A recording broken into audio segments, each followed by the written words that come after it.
Hold on. Okay, welcome back. So let me continue. So this is the summary of this version of the AK model. So I just rewrote it. We have the Hamiltonian, right? For simplicity, we are looking at the logarithmic case, logarithmic utility. These are first order conditions. So from these, you can very easily show me that, the growth rate of consumption at this, at any t is fixed because production function is basically linear, right? Then the growth rate of capital stock is equal to this at any t, but obviously in a balanced growth path. So what we are looking for here is a balanced growth path, right? Because there is this ratio here, consumption capital ratio. This consumption capital ratio cannot go to zero. This consumption capital zero cannot go to infinity, right? So in a balanced growth path, what we require is this. And if you recall from your math classes, how do we know that this will be true? How do we really know that? Well, this is the only one that satisfies the transversality condition. So let me draw it. So we have KT here and CT here. Now, if you want to find K dot equals 0, what do you have? So you have AK minus C minus N delta K equals 0, right? So C is basically A minus N plus delta K, right? And of course, we assume that A is sufficiently large, okay? So this is positive. So your K dot curve is something like this. All right. So what about C dot? Well, if A is large enough, C will always be increasing, right? So you have something like this. So C is always increasing. And what about K? So if you take the derivative of K with respect to C, for instance, so derivative of K dot with respect to C, as you always do. So this is negative, right? So in this direction, we must have this, right? So it must be decreasing. So here, consumption is increasing. Here, consumption is decreasing, right? So that's the dynamics. And you have your initial steady state, initial capital stock level, okay? Now you must ask what happens. So how the initial consumption level is chosen in this model. Well, what do you know? You know that the growth rate of CT will be equal to A minus N delta rho, right? And you also find that CT must be equal to X star minus KT, right? So CT must be equal to rho KT. So you know C0 must be equal to rho K0, right? So rho is some other number. So let me draw it with a different color. So you have something like this. Okay, so this is CT equals rho KT. All right. So initial jump is to this point. Then after this point, the model behaves like this. Okay. So C and K grow at the same rate that is equal to this. All right, and that's the only one that that characterizes that really solves your optimal control problem. Okay, so of course in that region, that's true as well. Okay, now one thing that we should emphasize is this. So in a production function like this one, there's obviously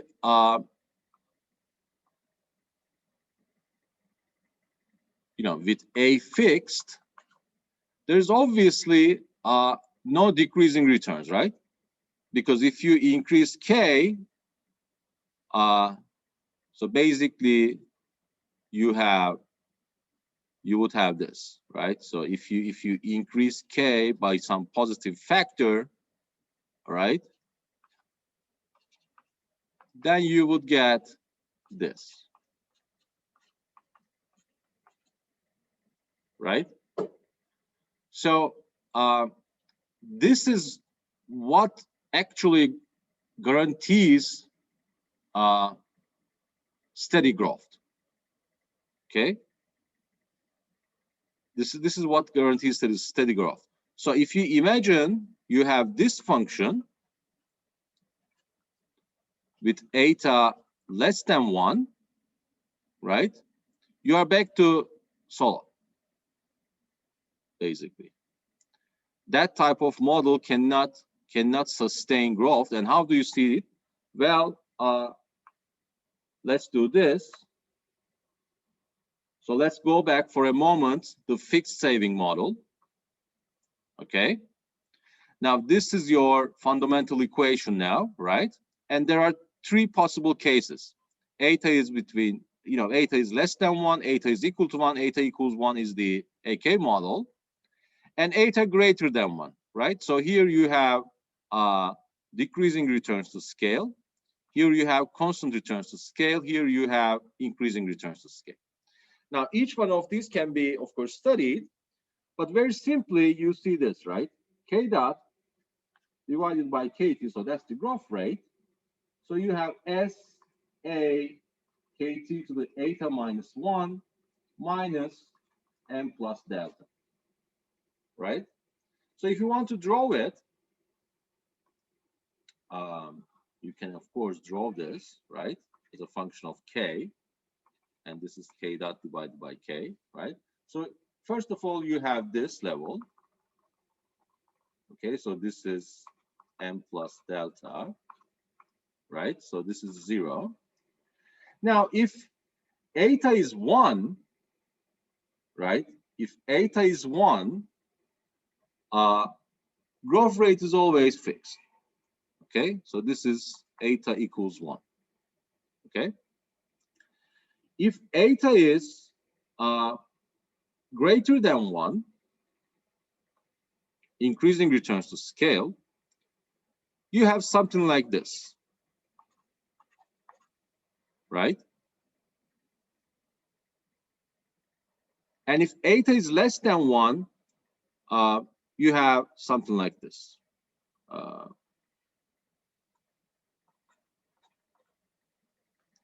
right.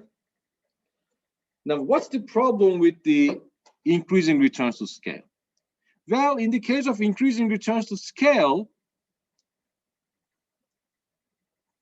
this is unstable. Growth is always explosive, right? So this is, sorry, eta, by the way, not n. So growth would be explosive. Here, it is stable, but it cannot be sustaining growth in the long run. So income per capita cannot grow in the long run, right? When eta is less than 1. But with eta equals 1, you have the nice result. Okay, a constant growth rate for capital stock sustaining growth in consumption per worker. All right, so that's the important result. And it doesn't really, I mean, the growth part doesn't really depend on whether you have the optimal control or whether you have fixed saving rate, because that's about dynamic inefficiency. But, after 60s, So Solow published the paper at 56. Then at 65, Kast and Koopmans, they write two different papers. They publish them in the same year, and they study the optimal growth problem without really paying attention to long-run growth. Okay.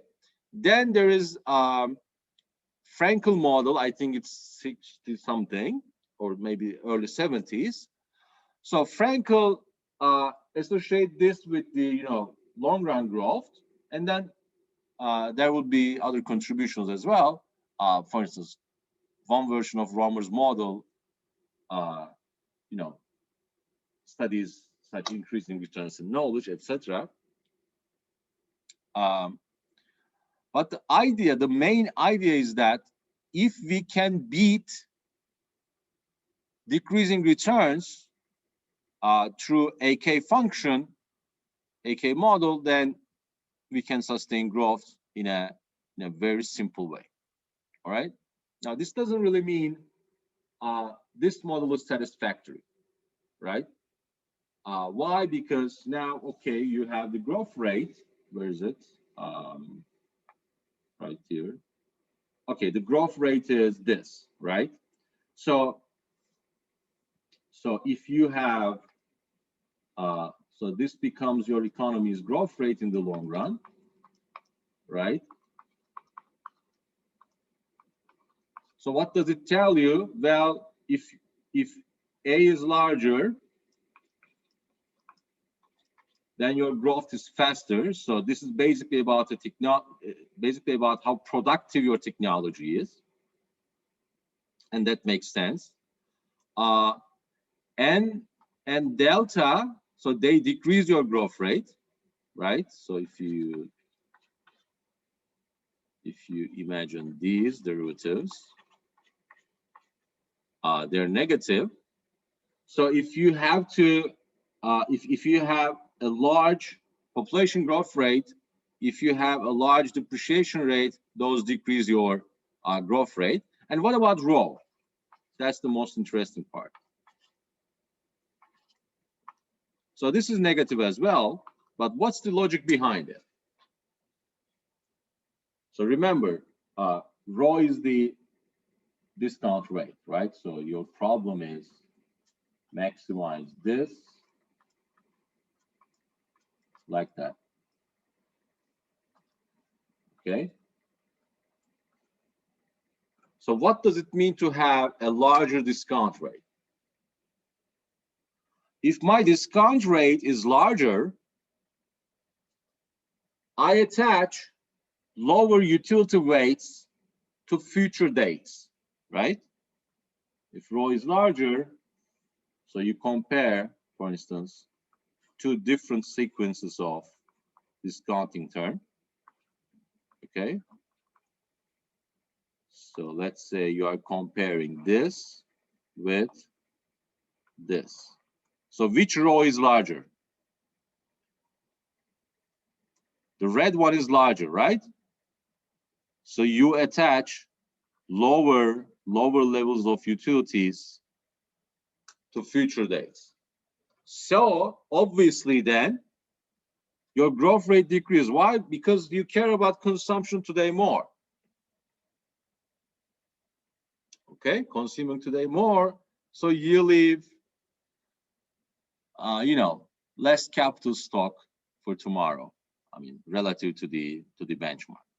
Okay, so that type of effect of the discount rate is pretty common in such growth models. Okay.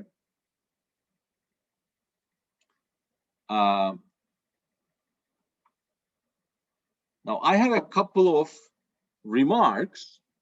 Now, one is this: if we have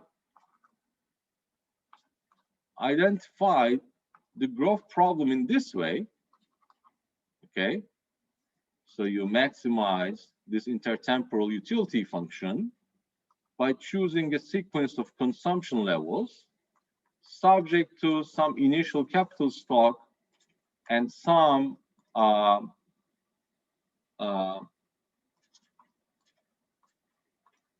constraint like this one, okay,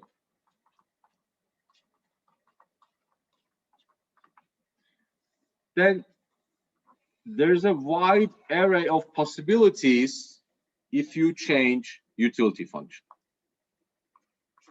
Okay, so one example was, as we studied, is this. Another would be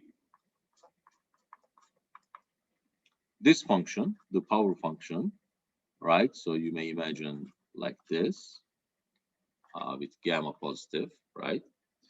Another function would be the isoelastic one, similar to this.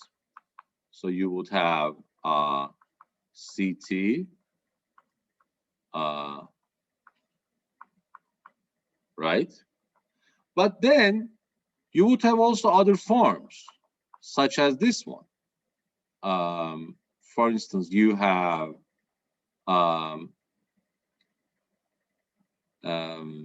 let's say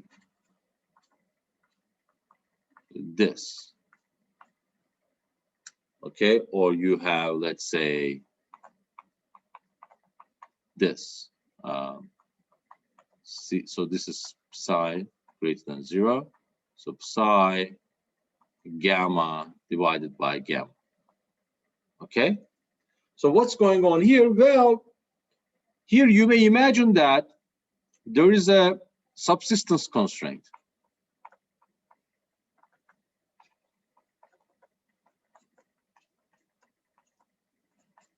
Okay, so with psi greater than 0, your constraint would be to consume a positive amount, a positive minimum amount, C.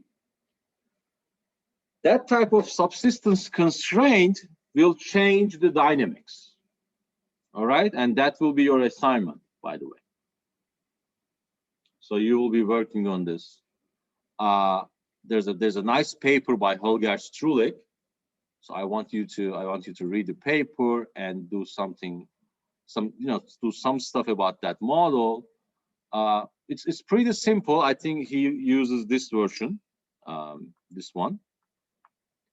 So it will not be very difficult. And you will see how subsistence constraint affects the optimal growth problem. There are other extensions. One would be this. Now you can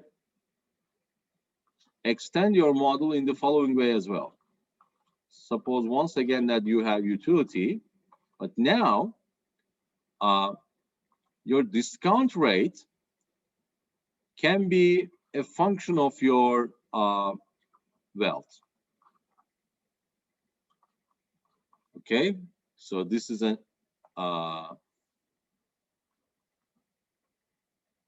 this is much harder to solve. You have to use numerical methods. So the same constraints are there. I'm not just going to rewrite them.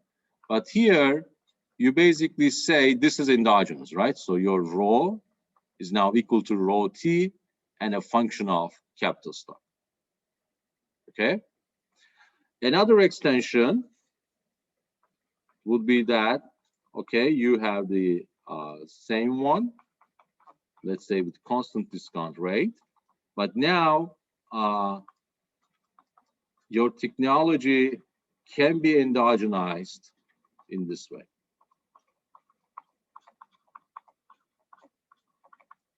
Okay, so suppose that there is an effect of mechanization on the productivity itself. Okay, if your economy is more mechanized, okay, you have a larger, so obviously this is positive, right? So this is the meaningful assumption. So that could be, and of course now the problem is very, very different, right? Because now there is this cross derivative here, the multiplicative term here. So the model is slightly more complicated, but it is good. I mean, if you want to really excel the skill here, so you may want to imagine, okay, I'm gonna put AK equals K to the theta. Okay, then how large theta is, right, is an important issue because now you can get increasing returns, right? So that's the idea, pretty close to what Paul Romer thought about. All right.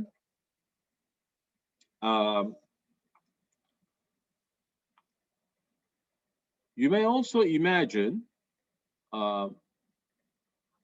your production function to be a function of human capital, not physical capital, right? So you define human capital in this way. So each worker has a particular skill level. On average, let's say this is the same across people. Then the aggregate human capital with some productivity determines your production. But now human capital per worker, let's say, will evolve through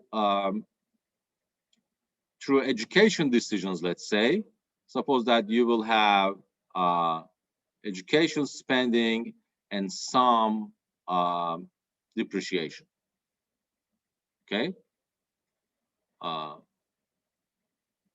you can write this function in this way as well. So if this spending or time that really matters, you may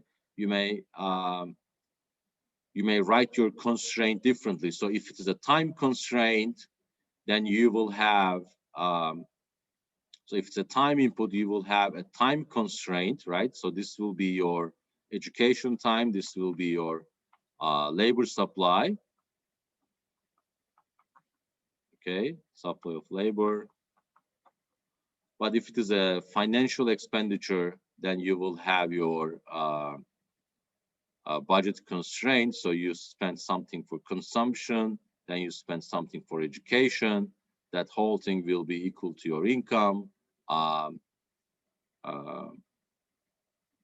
Right? So something like that. So you can think of different versions of this same model.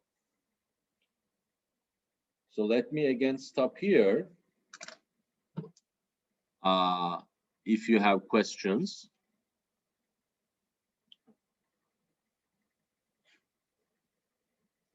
Then we can continue.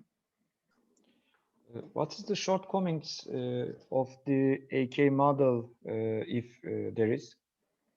Well, there are, I mean, each model that you will ever see will have pros and cons, right? So they have some nice properties and sometimes they are poor in some other respects, right? So Solov model is good relative to what? Relative to Herod-Domar's model. Why? Because we relax the production function assumption in terms of substitutability of factors, right, relative to Herod-Domar. Then we get a nice, stable, long-run accumulation regime. But we don't like the dynamic inefficiency properties. Then we write optimal growth problem. In the optimal growth problem, if we want to achieve growth, then I mean, we can still do it with exogenous technology, right? G, but we don't like that either. So we want to endogenize technology, and the simplest possible way of endogenizing technology is through the AK model. But AK model tells you something very strict. It tells you that labor doesn't matter for production, right? It's the capital stock, machines, as long as you have. So it is like it is like an economy of the future, right? There's no human labor. There's no human labor in the AK production function. And you keep accumulating machines through your savings, and those optimal savings eventually let you grow, let you accumulate capital stock. So that accumulated capital stock gives you constant growth in GDP per capita. So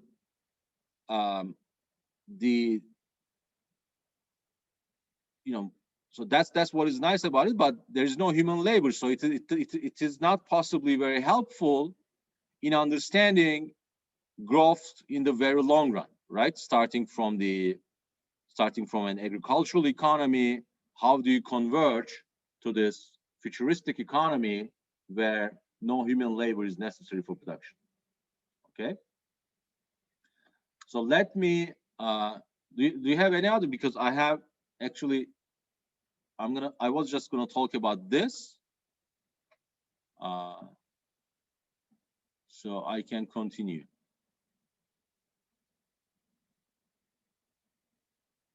Okay.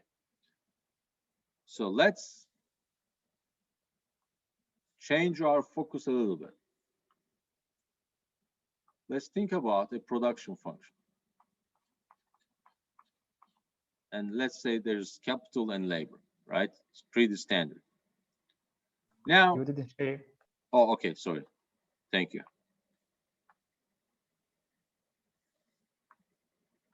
Okay.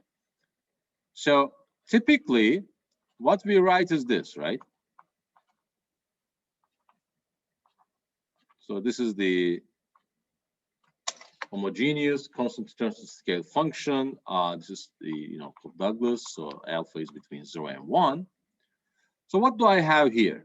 Well, when I increase both factors, output increases. But if I keep increasing these factors, eventually I run into diminishing returns, right? The marginal productivity is decreasing. So one way of imagining, futuristic economies is this. So suppose that alpha is not fixed. Okay. Specifically, suppose that alpha can be increased through R&D. Okay, suppose that there is this function h or f,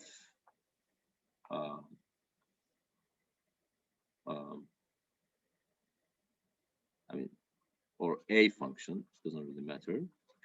So suppose that if I spend something for R&D, right, I can increase alpha, but alpha, of course, has an upper limit, and which is equal to 1, right? So if this technology, if this research technology has nice mathematical properties, and we can always adjust accordingly, then in a steady state, in fact, maybe it would be necessary to write this more general like this, but in a steady state, we may imagine that alpha t converges to 1. Okay, then what happens in that steady state? Well, your production function becomes the AK function, right? In fact, you can put A here. Your production function becomes AK. So if you find technological ways to free your production technologies from labor, if you can eliminate labor, okay, then you can arrive this technology, and then you can sustain growth as we studied. Okay. So there is a very nice paper by Pietro Pareto and John Seater. It is called factor eliminating technical change.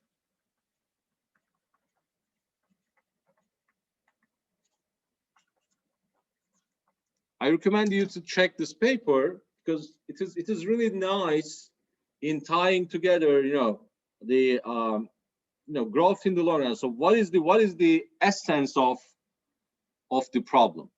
So the essence of the problem is non-reproducible inputs.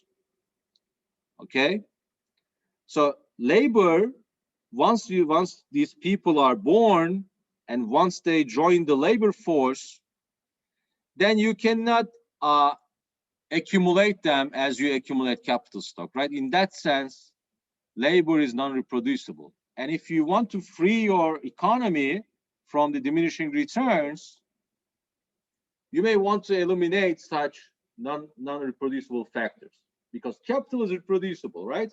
You can always save more if you want to increase your capital stock. So that's the notion.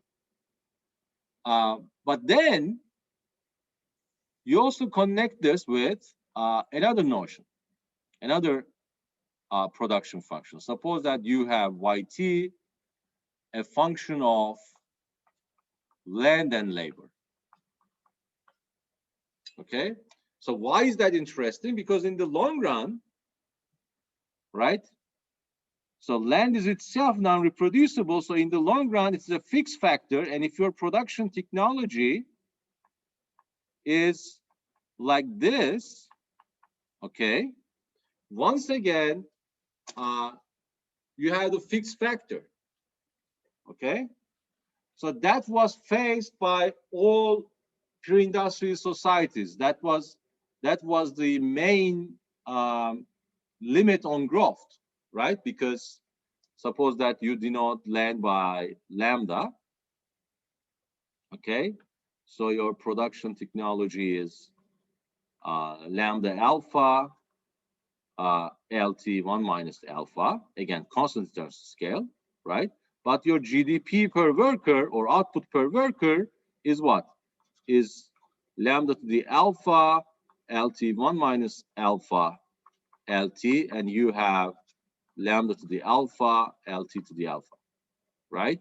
So this is exactly what Ricardo and Malthus studied. Okay, so your GDP per worker is a decreasing function of your labor, your the total labor input. So we're gonna study these models as well, but the idea is that, so suppose, so you may imagine, okay, as in the factor eliminating technical change, I'm gonna do this. So my purpose would be to decrease alpha to 0. Okay, so I want to free my production technology from land. I want to eliminate land. How do I do that? So if you look at economic history, what you see is the rise of the factories, right? Producing different stuff in, without really depending on land constraints. Okay, because you can always build factories in the same on the same land with larger and larger number of stories, basically, right? So that's the type of idea. So when you think of Solov's model, the technological constraints that can be eliminated are these. So why Solov model cannot explain growth is about the production technology itself, and it's about the diminishing returns. Okay, and those diminishing returns are caused by such fixed factors or non-reproducible factors, such as land. Okay, So let me pause again here. And if you have questions, I can answer them. If you do not have any questions, this is all for today. We have about 2 minutes, so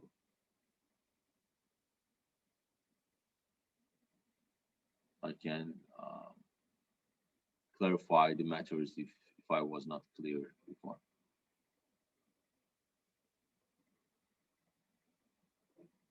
No? Okay, then. The optimal control part here is very simple. It's the simple AK model. You know, or you already know what it is. But try to understand this balanced growth result. Try to understand the role of AK production function. You can always extend such models because this model is simple enough. You can add government policies, you can add firms, etc. Right? So there could be, for instance, two types of firms. One type of firm is using, AK technology. The other firm is using solar technology, etc. So you can play with such models. So if you actually want to learn something about this, just take a pile of paper and your pen and sit down and work on this. Your assignment will be uploaded. Again, it will be focusing on the subsistence constraints. So there could be some numerical work as well. So it's slightly more difficult than your first assignment. And I will see you next week then.